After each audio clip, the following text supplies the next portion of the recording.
Il y a pratiquement 6 mois de cela, ma vie s'est effondrée, les amis. En effet, 3 ans en arrière, nous étions en 2022. J'étais plutôt un jeune déterminé, je venais d'avoir mon bac, j'avais la rage de réussir et tout. Et pour cela, il me fallait les moyens, mais malheureusement, je n'avais pas assez de moyens pour continuer mes études. J'ai donc décidé de faire un an de pause pour pouvoir chercher assez de moyens pour continuer mes études. J'ai donc décidé de lancer un stand de braise de porc. Ce qui fait un succès parce que j'ai pu lancer mon stand de braise de porc, j'ai pu avoir assez de moyens. L'année qui suivait, j'ai pu intégrer l'École nationale supérieure pour les techniques de Douala. Et à côté, lorsque j'étais en première année, mon activité de braise continuait à fonctionner. Et à côté au village également, je cultivais les pommes que je déléguais dans les amis. Tout cela fonctionnait. J'avais mon stand de braise de porc qui continuait à fonctionner. Au village, j'avais mes pommes qu'on gérait. Tout allait bien comme sur des roulettes. Mais il y a pratiquement 6 mois de cela, tout cela s'est écoulé.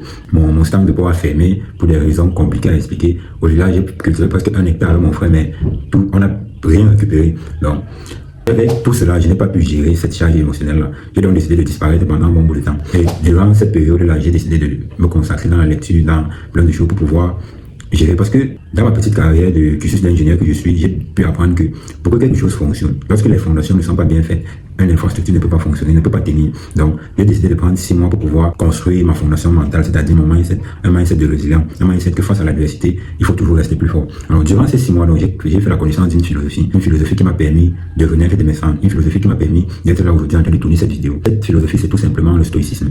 En effet, le stoïcisme m'a appris 3 leçons que je vais vous partager dans cette vidéo. Mais avant, si tu viens de me connaître, moi, c'est Fouani, il est étudiant en Polytechnique de Douala et je suis un entrepreneur, je suis passionné par la lecture, par le développement personnel, par le business, par l'agriculture et plein d'autres encore, par le développement de l'Afrique. Alors, si ce sont des sujets qui t'intéressent, n'hésite surtout pas de t'abonner, d'activer la cloche de notification, de laisser un commentaire, ça encourage le travail, en plus c'est gratuit. Alors, ceci étant dit, on entre dans le vif du sujet. Le premier principe fondamental que j'ai appris et qui m'a permis d'être là aujourd'hui, c'est la dichotomie de contrôle. En fait, la dichotomie de contrôle, c'est quoi? C'est un principe qui te permet de comprendre qu'il y a des choses qui dépendent de toi et d'autres qui ne dépendent pas de toi. Marc Aurèle avait dit, tu as le pouvoir sur ton esprit et non sur les événements extérieurs. Cela signifie qu'il y a des choses qui peuvent arriver que tu ne peux pas contrôler. Par exemple, tu peux contrôler tout ce qui dépend de toi, ta façon de voir les choses, ta façon d'agir, ta façon de penser, mais tu ne peux pas contrôler la façon de penser de quelqu'un d'autre, tu ne peux pas contrôler les événements extérieurs, tu ne peux pas contrôler l'opinion d'autrui.